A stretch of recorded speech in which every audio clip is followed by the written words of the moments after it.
Assalamualaikum, saran 11, sahabat Rani 11. Kali ini kita kembali ke channel saran 11, sahabat Rani 11. Hari ini kita akan berbincang-bincang dengan sosok yang kita kenal energik dan inovatif. Siapa lagi kalau bukan Ibu Khairani MPD atau akrabnya kita panggil Kak Rani. Salam Covid. Salam kembali. Sehat kakak? Alhamdulillah sehat adikku sayang. Kantongnya sehat? Oh, sepertinya gitu juga. Alhamdulillah. Kan masih tanggal 19 ini.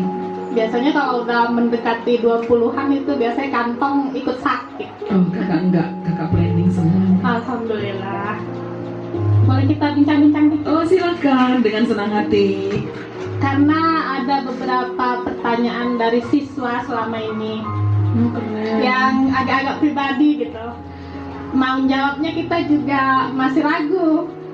Ini kebetulan ada narasumbernya, jadi biar bisa kita luruskan pertanyaan dari anak-anak. Agak malu ini.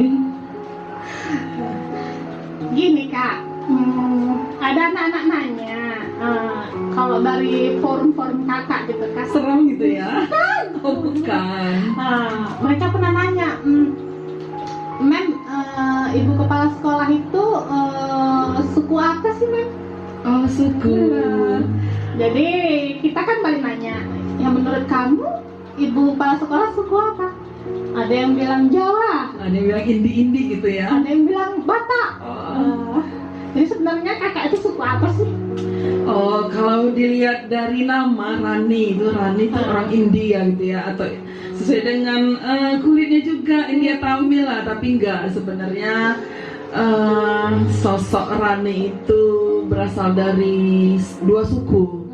Rani itu pejabat peranakan Jawa Batak, bapak Jawa, mama Batak. Jadi kalau lihat dari suara, kalau berbicara seram ini orang Batak, tapi kalau nyanyi Jawa atau Sunda banget gitu loh. Jadi memang berpengaruh ya, kalau kita dari dua suku itu sangat berpengaruh. Banyak juga orang bilang Mandeling ya, Aceh ya, Batak ya. Nggak ada yang benar, karena memang kita berpaduan darah Batak dan Jawa. Jadi keren lah gitu, pejabat, Rani pejabat peranakan Jawa Batak, bukan pejabat beneran. Mungkin itu ya Dek ya, bisa disampaikan juga ke anak-anak, karena memang juga kakak sayang sama anak-anak, ya sampaikan aja apa adanya gitu. Terus kalau tadi kakak bilang kan Rani itu dari India ya? Iya betul, kulitnya juga Iya. India ya. Memang Rani itu sebenarnya artinya ratu loh. Iya. Kalau di India kan ada sebutan raja itu sultan, itu permaisurinya disebut Rani. Maunya sih kakak jadi ratu. Tapi pernah sih ratu sehari ya kan, waktu pernikahan dulu. Tapi kan di rumah tangga, ibu rumah tangga itu kan ratu bagi anak-anaknya. Iya betul. Terus kepingin tahu kakak itu asli orang Binjai atau orang mana gitu? Kakak sebenarnya Dek merantau dari Pematang Siantar. Ya? Karena ingin menuntut ilmu. SD besarnya di Siantar, SMP selama 3 tahun di SMP Negeri 8 Pematang Siantar. Tingkat SLTA kakak SPG Negeri Pematang Siantar itu karena paksaan orang tua. Tapi karena ini anak baik ya, Rani ini seorang ratu, kata orang India anak baik. Jadi awalnya terpaksa sih mengikuti kemauan orang tua, walaupun saat itu seminggu sporing. Bayangin seorang Rani yang seperti ini bisa sporing karena merasa nggak enak lah nanti kalau masuk SPG sekolah guru. Kemudian SPG itu semuanya anak-anak kampung yang memang katanya sekolah Namburu, tapi alhamdulillah. Jadi Karena sebenarnya di awal nggak ada keinginan untuk jadi guru. enggak. Nah, sebenarnya cita-cita kakak tuh ingin Sebenarnya jadi apa? cita-citanya dulu pingin jadi ya pejabat gitu, tapi pejabat di kepolisian atau pejabat di TNI Angkatan Darat dulu sih, karena untuk merealisasikan cita-cita itu kakak dari SD, SMP, SMA kakak pramuka. Jadi bisa duduk di sini. Kakak merantau tahun 90, kakak merantau dari Pematang Siantar kuliah. Dulu IKIP ya, sekolah Namburu juga. Unimed ya? Unimed. Jadi alhamdulillah mungkin berkat orang tua tercapailah cita-cita orang tua dan menjadi cita-cita kakak yang sangat luar biasa. Kakak mengucapkan terima kasih yang sebesar-besarnya kepada orang tua. Pada saat ini mereka sudah pulang kampung, sudah almarhumah. Kiranya lapanglah kubur mereka sehingga kakak bisa di sini. Kakak lulus PNS. Alhamdulillah PNS pertama kakak ditempatkan di SMP Negeri 5 Stabat. Oh, penempatan pertama sama. Iya. Kebetulan suami orang Binjai, jadi karena jauh Stabat Binjai, kakak berusaha untuk tinggal dan bekerja di Binjai dan kakak pindah mutasi ke SMP Negeri 1. Kemudian alhamdulillah kakak bisa menjadi seorang warga yang bisa bersama bergabung di SMP Negeri 11 ini. Ya, sekarang kan jadi pejabat. Tadi kan cita-citanya jadi pejabat. Iya, Sekarang peranakan Jawa Batak ya. Pejabat SMP, kepala SMP Negeri 11 Binjai. Amin. Tapi nggak pejabat lah, menjabat sebagai kepala sekolah SMP Negeri 11 Binjai, membantu Bapak Ibu guru di sini beserta semua warga SMP 11. Jadi sebenarnya pilihan orang tua itu nggak pernah salah ya. Iya. Asalkan kita ikhlas menerima dan menjalannya. Iya benar, 100 ini lah. Terus juga ada yang nanya, kan suami kakak Bang Erwin ya, Iya iya. kan Oh juga, iya. Hah? Kenal ya Udah dengan kenalan dulu. pangeran di rumah ya. Oh iya ya. Kan guru juga, sekarang juga menjadi kepala SMA Negeri 4, kepala SMA Negeri 4 ya. Iya iya. Jadi kepingin tahu gitu, apakah dulu memang sengaja mencari pasangan hidup itu dengan profesi yang sama? Iya sebenarnya kalau mencari pasangan dulu kakak pingin orang yang ganteng, ya kan, Emang abang keren. di rumah nggak ganteng? Ganteng sih tapi belum siap loh. Keren, baik, nggak ada cita-cita harus guru gitu. Dulu kakak pingin seperti yang dijawab tadi ya, kakak pingin menjadi seorang polwan. Tapi adik perlu tahu, tahun 90 waktu tamat SMA kakak sudah mendapat rekomendasi dari Kapolres Simalungun. Tinggal duduk manis saja menjadi seorang polisi atau polwan, tapi tidak dikasih orang tua, tanpa testing loh Dik. Kakak berpikir juga kalau tidak jadi polwan, jadi istri polisi pun jadilah gitu. Tapi setelah masuk ke dunia pendidikan di IKIP Negeri Medan, kakak melihat ternyata lihat teman-teman ya cowok-cowoknya gitu, keren juga ya kalau suamiku guru gitu, bisa berbagi cerita mungkin tentang anak didik, bisa mendidik anak mungkin bersama-sama dan tidak ditinggal-tinggal. Itu sih motivasi awalnya. Ternyata memang dapat seorang sosok yang ganteng lah ya menurut kakak, seorang Agus Erwin Siregar yang bisa sampai hari ini dan insya Allah kedepannya lah bisa membimbing dengan baik, walaupun ada yang senyum-senyum itu gitu loh Dek. Terus tadi kakak bilang kakak dulu dari SMP aktif di Pramuka ya? Iya benar. Apakah sampai sekarang masih aktif? Iya insya Allah, seperti yang adik ketahui, dari SD, SMP sampai SPG itu kakak motivasi masuk Pramuka itu karena kakak pengen jadi seorang polisi atau tentara gitu. Sampai-sampai di perguruan tinggi IKIP pun kakak mengikuti kegiatan Pramuka. Alasannya masih seperti yang lama, kakak pingin juga kalaupun kemarin tidak jadi polisi, kakak pingin menjadi angkatan darat. Jadi tamat sarjana tahun 94 kakak coba ke Magelang untuk mengikuti seleksi. Waktu itu seleksi apa ya, Sepawamil dari sarjana. Tapi memang kena doa restu orang tua itu tidak pas gitu. Akhirnya memang tidak bisa menjadi seorang TNI. Dan alhamdulillah kakak bisa menjadi guru yang memang diharapkan orang tua. Dan sekarang ini memang guru lah cita-cita yang memang harus diteruskan gitu loh Dek. Profesi yang tidak kalah bagusnya. Pahlawan tanpa tanda jasa loh. Tanda jasanya itu nggak ada, tapi jasanya itu luar biasa. Ini Lukti baca ada nama kakak di sini. Termasuk dalam 100 penyair Indonesia dalam antologi puisi Binjai. Berarti kakak suka nulis puisi? Iya, alhamdulillah, jadi malu ya. Selain kakak suka pramuka, kakak juga suka mendengar lagu, kakak juga suka bernyanyi walaupun suaranya pas-pasan ya dek. Tapi kakak juga dari kecil sudah hobi menulis puisi. Kalau dibukukan mungkin puisinya itu bisa entah berapa halaman buku. Tapi insya Allah ke depan kakak sudah merancang sebuah antologi puisi yang berjudul Menghapus Tirani. Jadi di puisi itu kakak bercerita tentang sesuatu kekejaman yang berada di lingkungan keluarga, di lingkungan masyarakat. Dan insya Allah mungkin di akhir tahun ini akan bisa dibuat menjadi sebuah buku. Doain ya. Kemarin kakak jadikan status itu iya, judul antologinya. Jadi di 100 penyair Indonesia ini alhamdulillah ada 3 puisi kakak yang masuk nominasi. Dan di situ bergabung loh puisi-puisi yang hebat-hebat dengan sastrawan-sastrawan kawakan. Padahal kakak masih sastrawan kecil, tapi alhamdulillah mereka menilai karya-karya kakak masih bisa dibawa untuk menjadi mungkin panutan bagi masyarakat.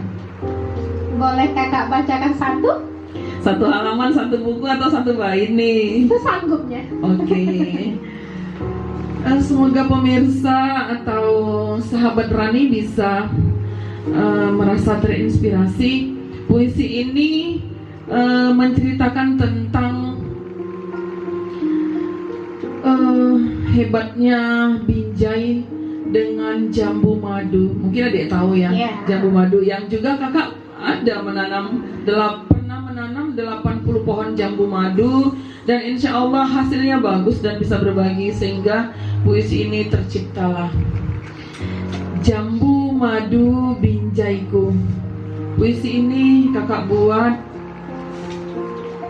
pada tahun 2013 yang lalu. Binjaiku sayang, begitu bangganya aku padamu.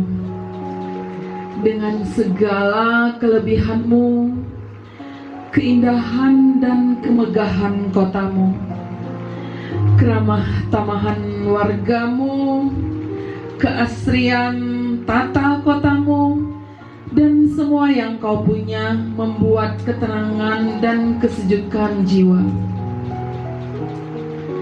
Binjaiku, jambu madumu yang merah tua dan muda, juga hijau tua dan muda, yang begitu manis, bahkan sangat manis, gurih, empuk dan lezat, enak dan sangat nikmat.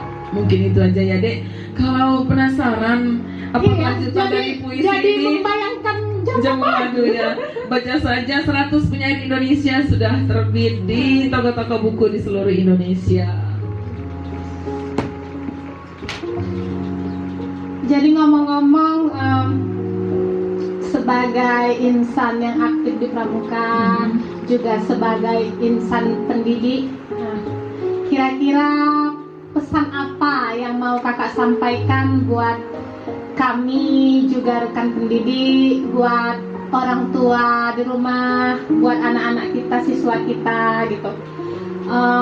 Apalagi di masa pandemi COVID ini, semangat anak-anak menurun dalam belajar.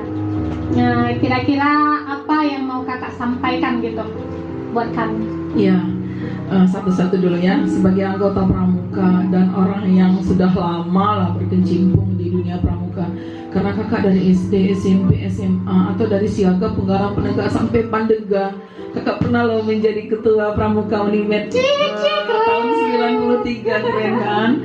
Dan insya Allah deh, alhamdulillah Allah memang dengar anak kakak sebagai penerus saat ini menjadi ketua pramuka di Unimed, namanya Aidila Pratiwi Siregar. Anak itu berapa tuh kak? Anak yang kedua. Cewek ya, iya. yang nurun. Jadi alhamdulillah dari pramuka ini banyak sekali hal yang bisa kakak rasakan di dalam kependidikan pramuka. Itu ada 10 dasar dharma, itu kan janji suci. kode moral dari seorang pramuka. Kalau kita renungkan mulai dari dasar dharma pertama takwa kepada Tuhan yang Maha Esa, pasti kita tidak akan melakukan kegiatan-kegiatan yang memang di luar koridornya agama gitu. Kemudian cinta alam dan kasih sayang sama manusia, semuanya deh. Jadi karakter-karakter yang dituntut sebenarnya dari tujuan pendidikan nasional itu ada di pramuka gitu. Di Iya, terangkum di pramuka. Iya. Ya. Apalagi ditambah dengan Trisatya gitu. Kami berjanji akan melaksanakan. Waduh, luar biasa. Jadi untuk generasi muda, sampai-sampai kan adik tahu kakak membuat sekolah SMP Negeri 11 ini Ya, jadi sekolah pramuka. Iya, itu harapannya. Jadi kalau anak-anak kita melaksanakan dasar dharma Trisatya, tidak ada lagi namanya tawuran, tidak ada lagi penyimpangan sikap-sikap. Karena itu kakak rasakan dalam diri kakak sendiri gitu. Sehingga apa yang diharapkan pemerintah untuk menanamkan sikap karakter itu enak gitu deh. Anak-anak tinggal kita guru atau pendidik pembina pramuka tinggal memanage saja apa yang mereka inginkan, kita bisa salurkan gitu. Jadi memang luar biasa kependidikan pramuka ini, dan ini kakak rasakan bisa menjadi leader. Alhamdulillah kakak menjadi kepala sekolah pun tujuannya karena memang kakak ingin menjadi leader, menjadi pemimpin, dalam arti memimpin satu sekolah, memimpin lembaga, dalam arti warga sekolah itu terutama peserta didik bisa melaksanakan tujuan pendidikan nasional secara umum, juga bisa melaksanakan visi misi yang dilaksanakan di SMP Negeri 11 ini. Jadi harapan kakak seperti yang diharapkan pemerintah, sehingga kan adik tahu ekskul yang wajib itu pramuka. Jadi kakak merasa bangga menyandang merah putih sebagai kacu kebanggaan pramuka itu. Ternyata tidak sia-sia dulu waktu menjadi SD, SMP, SMA sampai kuliah kakak menjadi pramuka, dan alhamdulillah deh, seorang pramuka itu kalau memang pramuka beneran ya, tidak pramuka ikut-ikutan, kakak mencapai gelar sarjana itu 4 tahun pas loh, dengan cum laude 3,67. Jadi nggak benar ya Kak ya, mengikuti ekskul itu akan menghambat studi tidak. kita ya. Pendidikan bagi kakak dan orang-orang pramuka mungkin yang maju pemikirannya, pendidikan nomor 1, kalau ekskul itu nomor 2, berteman nomor 3. Jadi semua dapat. Jadi motivasinya memang untuk mencapai cita-cita itu kita ambil memang ekskul yang memang mendukung kegiatan kita baik di sekolah maupun di perguruan tinggi. Itu dari segi pramuka. Kemudian selaku kepala sekolah kakak berharap anak-anak didik ini terutama di SMP Negeri 11 bisa memang memanfaatkan fasilitas yang ada di sekolah ini, bisa belajar, terutama pada saat pandemi COVID-19 ini kita sangat prihatin. Kita kangen dengan anak-anak didik kita yang setiap hari upacara mendengar lagu Indonesia Raya. Tadi kakak bunyikan, rasanya sedih. Kapan lagi mendengar Indonesia Raya? Kapan lagi mendengar lagu Bagimu Negeri? Kapan lagi anak-anak itu kita lihat main voli, main futsal, main sepak bola di lapangan? Kapan lagi mereka bertatap muka? Dan kita berharap anak-anak didik kita semuanya terutama di SMP Negeri 11 bisa memanfaatkan fasilitas pembelajaran daring. SMP 11 pakai SIGUM, pakai wadah SIGUM yang sudah difasilitasi oleh Kementerian Pendidikan dengan memberikan kuota gratis. Juga kita di SMP Negeri 11 memberikan bantuan subsidi kuota bagi anak-anak juga pendidik dan tata usaha. Jadi tidak ada halangan. COVID-19 ada, belajar tetap walaupun belajar dari rumah. Dan yang tidak memiliki HP, mohon maaf, sekolah belum bisa membeli HP, mari nak kita belajar di rumah dengan catatan patuhi protokol kesehatan dengan 3, memakai masker, jaga jarak dan mencuci tangan secara rutin. Jadi kalau tidak bisa pembelajaran daring, luring pun nggak apa-apa. Datang anak-anak didik ibu ke sekolah, mari kita minta materi-materi pelajaran yang bapak ibu gurunya siap standby selama 6 hari, juga dibantu tata usaha. Dan kalaupun tidak menghasilkan kualitas yang maksimal seperti pembelajaran daring, pembelajaran tatap muka. Tatap muka. Kita berharap anak-anak kita sehat dan mereka tetap mau belajar. Itu harapannya. Satu lagi Kak. Iya, silakan deh. Ya, Lutfi pernah dengar kalau Kakak itu diangkat dari kepala sekolah itu melalui jalur guru berprestasi. Iya, alhamdulillah. Kapan itu Kakak ikut Gupres? Iya, alhamdulillah. Masih di Langkat pun. Ini mungkin karena dari didikan pramuka tadi ya, Dek. Kakak pingin kakak lebih dari orang, walaupun kakak tidak pernah iri melihat orang gitu, tapi kakak iri melihat kebaikannya. Nggak salah ya kita meniru ya, bukan iri tapi meniru kebaikan orang. Kakak melihat orang-orang di pramuka itu maju-maju, mungkin senior-senior kakak. Jadi di Langkat pun kakak sudah menjadi pembina pramuka dulu. Kakak sharing dengan beberapa senior dan mereka orang-orang hebat gitu. Jadi kalaupun kamu jadi guru, Rani jangan jadi guru biasa katanya. Kalau bisa lebih dari orang-orang. Maka Kak mencoba untuk mengikuti seleksi guru berprestasi pada saat itu di Kabupaten Langkat. Itu tahun 2009. Bayangin 2009 udah menjadi Gupres untuk Kabupaten Langkat. Dan kakak sudah mewakili Kabupaten Langkat itu ketika Sumatera Utara, tapi hanya dapat juara 4. Tapi motivasi Sumatera Utara. Iya, itu juara 4, nggak dapat hadiah, ya nggak dapat sertifikat. Tapi di situ di ranking juara 4. Kakak masih penasaran ini, gimana nih aku kok nggak bisa juara 1 di Sumatera Utara gitu. Jadi alhamdulillah 2010 kakak pindah ke Binjai SMP Negeri 1. Pada tahun 2015 kakak ikut seleksi juara 2 untuk Kota Binjai. 2016 seleksi lagi. Kakak kan orangnya penasaran, merasa tertantang dengan prestasi orang gitu kan. Kakak ikut kembali dan alhamdulillah dia juara 1 untuk Kota Binjai tahun 2016. Dan kakak mewakili Kota Binjai, alhamdulillah dapat juara 2 se-Sumatera Utara. Keren. Kalau kakak bilang juara 1 pingin sih, tapi karena nggak boleh ya disampaikan di sini, nggak boleh ya. Tapi kakak syukuri alhamdulillah. Ternyata memang untuk meraih bintang di langit itu susah deh. Jadi mungkin kakak hanya mendapat bintang yang jatuh saja, nggak apa-apa lah. Kalau bintang di langit itu kayaknya perlu apa ya?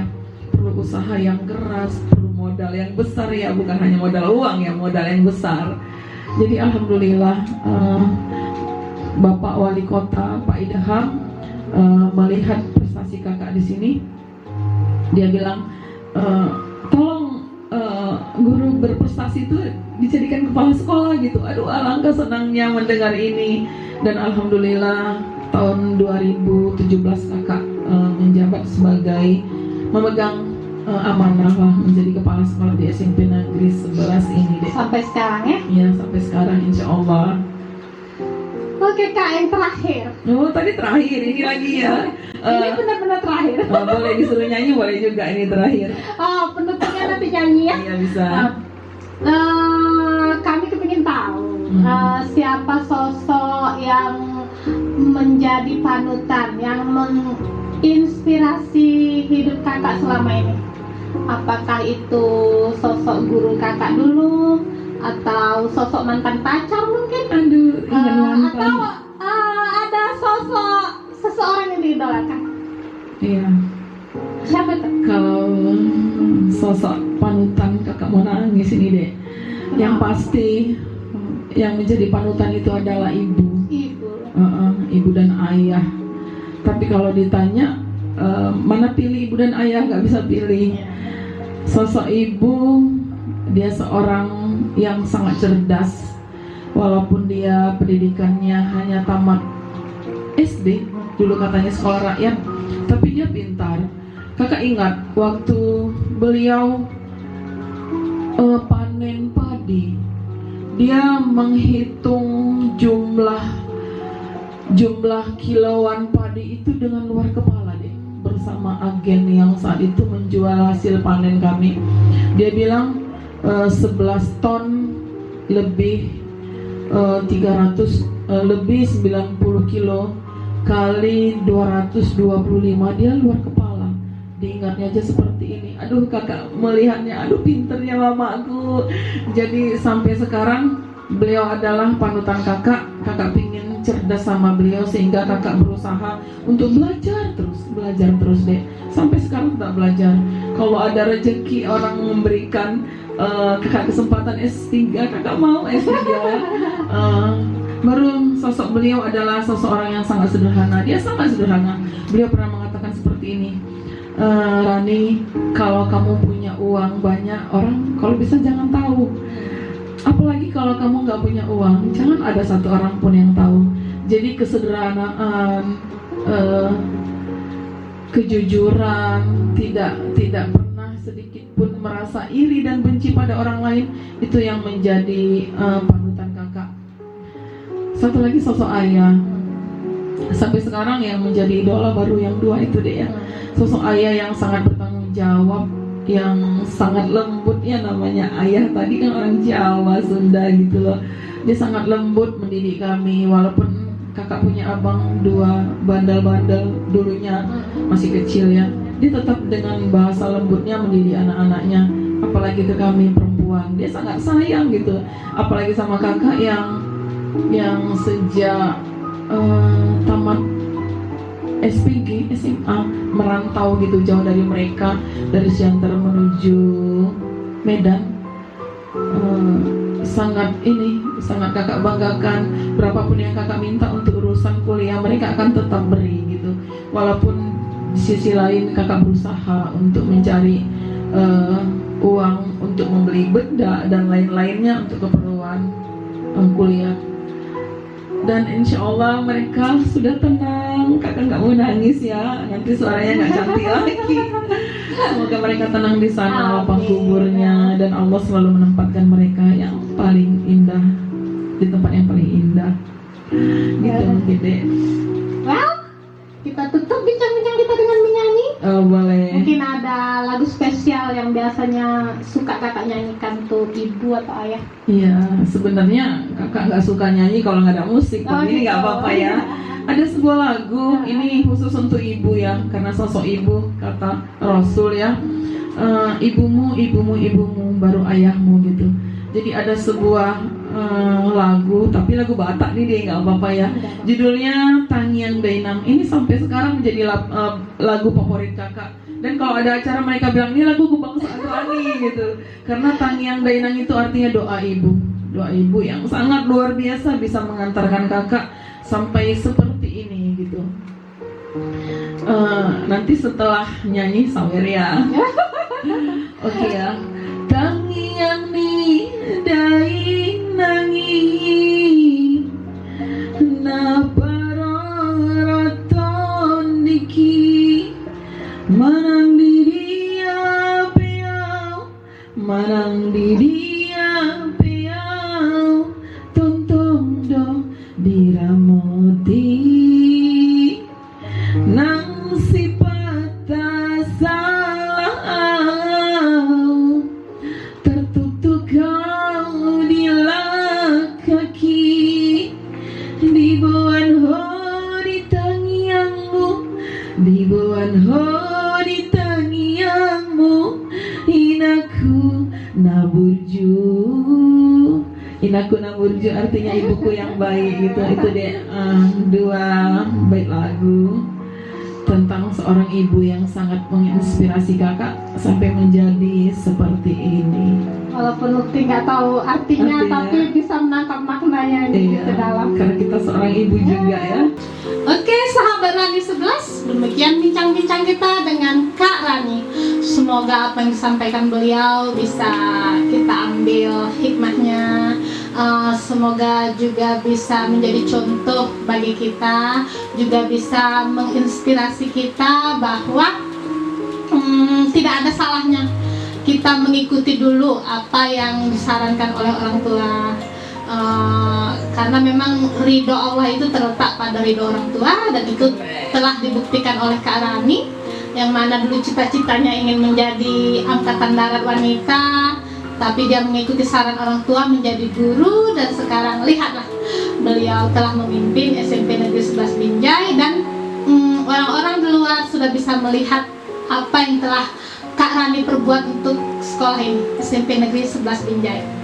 Oke sahabat Rani 11, kali ini sampai di sini ya channel Saran 11. Kita bertemu lagi di pertemuan selanjutnya dengan bincang-bincang yang lain. Bye bye. Assalamualaikum warahmatullahi wabarakatuh.